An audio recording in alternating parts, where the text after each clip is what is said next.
राधे राधे दोस्तों, आज हम शिव पुराण का पाठ शुरू करते हैं। शुरू करने से पहले मेरी आप सबसे विनती है कि मेरे चैनल को सब्सक्राइब, लाइक और शेयर करना ना भूलें, ताकि हम आपके लिए अच्छी अच्छी कथाएं और पुराणे ला सकें। ओम नमः शिवाय। चलो आइए शुरू करते हैं।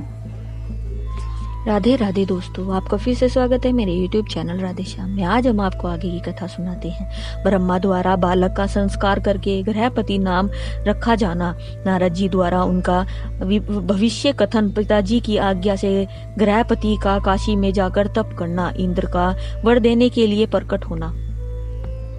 शिव जी कहते हैं, अर्थात चारों ओर काली घटा उमड़ आई। वे घनघोर बादल उत्तम गंध वाले पुष्प समूहों की वर्षा करने लगी। देवताओं की दुदुम्बियां बजने लगी। चारों ओर दिशाएं निर्मल हो गई। प्राणियों के मनों के साथ साथ सरिताओं का जल निर्मल हो गया। प्राणियों की वाणी सर्वथा कल्याणी और प्रिय भाषिनी हो उठी। संपूर्ण प्रसिद्ध ऋषि मुनि तथा देवता, यक्ष, किन्नर, विद्याधर आदि मंगल दिव्य लेकर पधारे। स्वयं ब्रह्मा जी ने नम्रता पूर्वक उनका जात कर्म संस्कार किया और उस बालक के रूप तथा वेद का विचार करके यह निश्चय किया कि इसका नाम ग्रहपति होना चाहिए।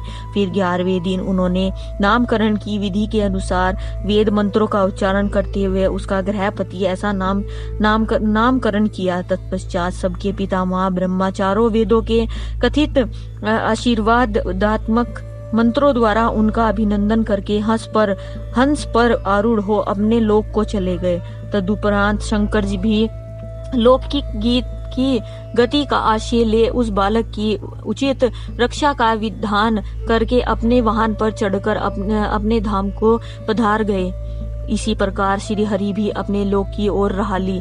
इस प्रकार सभी देवता, ऋषि मुनि आदि भी प्रशंसा करते हुए अपने अपने स्थानों को पधार गए। तदंतर ब्राह्मण देवता ने यथा समय सब संस्कार करते हुए बालकों को वेदाध्ययन कराया। तत्पश्चात 9वां वर्ष आने पर माता पिता की सेवा में तत्पर रहने वाले विश्वानर नंदी ग्रहपति को देखने के लिए वहां नारद जी पधारे। बालक ने माता पिता सहित नारद जी को प्रणाम किया। फिर नारद जी ने बालक की हस्तरेखा, जिहा, तालु आदि देखकर कहा, मुने विश्वानर, मैं तुम्हारे पुत्र के लक्षणों का वर्णन करता हूँ। तुम आदर पूर्वक इसे श्रवण करो।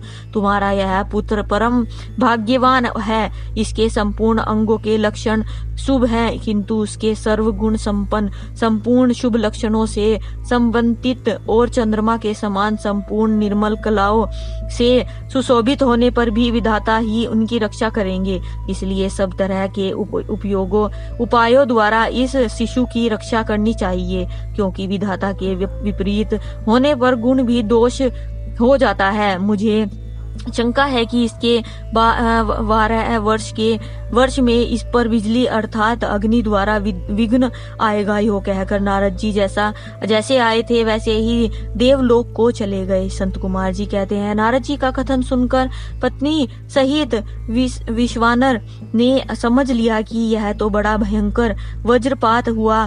फिर वे हाय में मारा गया यो कहकर छाती पीटने लगे और पुत्र शोक से व्याकुल होकर गहरी मूर्छा के वशीभूत हो गए। उधर सुचिस्मती भी दुख से पीड़ित हो अत्यंत ऊंचे स्वर से हाहाकार करती हुई धाड़ मार कर रो पड़ी। उसकी सारी इंद्रियां अत्यंत व्याकुल हो उठी। तब पत्नी के आर्तनाद को सुनकर विश्वानर भी मूर्छा त्याग कर उठ बैठे और यह क्या है, क्या हुआ, यो उस स्वर से बोलते हुए कहने लगे, ग्रहपति, जो मेरा बाहर विचरने वाला प्राण, मेरी सारी इंद्रियों का स्वामी तथा मेरे अंतरात्मा में निवास करने वाला है, वहाँ कहाँ है। तब माता पिता को इस प्रकार अत्यंत शोकग्रस्त देखकर शंकर के अंश से उत्पन्न हुआ वह बालक ग्रहपति मुस्कुराकर बोला। ग्रहपति ने कहा, माताजी और पिताजी, बताइए इस समय आप लोगों के रोने का क्या कारण है? किस लिए आप लोग फूट फूट कर रो रहे हैं? कहाँ से ऐसा भय आप लोगों को प्राप्त हुआ है। यदि मैं आपको चरणारेणुओं से अपनी शरीर की रक्षा कर लूं तो मुझ पर काल भी अपना प्रभाव नहीं डाल सकता है। फिर इस तुच्छ चंचल एवं अल्प बल वाली मृत्यु की तो बात ही क्या है। माता पिताजी, अब आप लोग मेरी प्रतिज्ञा सुनिए। यदि मैं आप लोगों का पुत्र हूँ तो ऐसा प्रयत्न करूंगा जिससे मृत्यु भी भयभीत हो जाएगी। मैं सत्पुरुषों को सब कुछ दे डालने वाले सर्वज्ञ मृत्युंजय की भली भांति आराधना करके महाकाल को भी जीत लूंगा। यह भी मैं आप लोगों के बिल्कुल सत्य कह रहा हूँ। नंदीश्वर जी कहते हैं, मुने तब वे द्विज दंपति जो शोक से संतृप्त हो रहे थे, गृहपति के ऐसे वचन जो अकाल में हुई अमृत की घनघोर वृष्टि के समान थे, सुनकर संतृप्त रहित हो कहने लगे, बेटा तू अपने उन शिव जी की शरण में जा जो ब्रह्मा आदि के भी कर्ता, मेघवाहन, अपनी महिमा से कभी च्युत होने वाले और विश्व की रक्षामणि है। नंदीश्वर कहते हैं, मुने माता पिता की आज्ञा पाकर गृहपति ने उनके चरणों में प्रणाम किया। फिर उनकी प्राण दक्षिणा करके और उन्हें बहुत तरह से आश्वासन दे वे वहां से चल पड़े और उस काशीपुरी में जा पहुंचे जो ब्रह्मा और नारायण आदि देवताओं के लिए भी दुष्प्राय महाप्रलय के संतृप्त का विनाश करने वाली है। विश्वनाथ द्वारा सुरक्षित थी तथा जो कंठ प्रदेश में हार की तरह पड़ी हुई गंगा से सुशोभित तथा विचित्र गुणशालिनी हर पत्नी गिरिजा से विभूषित थी। वहां पहुंचकर वे विपर्व पहले मणिकर्णिका पर गए। वहां उन्होंने विधि पूर्वक स्नान करके भगवान विश्वनाथ का दर्शन किया। फिर बुद्धिमान गृहपति ने परमानंद मग्न हो त्रिलोकी के प्राणियों की प्राण रक्षा करने वाले शिव को प्रणाम किया। फिर उस समय उनकी अंजलि बंधी थी और फिर सिर झुका हुआ था। वे बारंबार उस शिवलिंग की ओर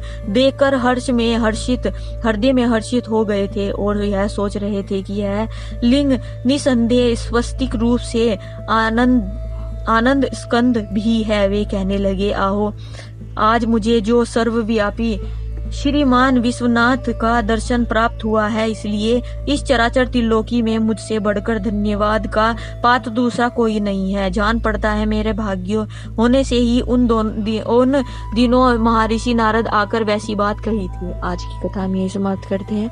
आगे की कथा आपको कल सुनाएंगे। ओम नमः शिवाय। अगर आपको मेरी वीडियो अच्छी लगी तो बेल आइकन दबाना ना भूलें ताकि आपको मेरे आने वाली वीडियोस का नोटिफिकेशन मिलता रहे। धन्यवाद। ओम नमः शिवाय।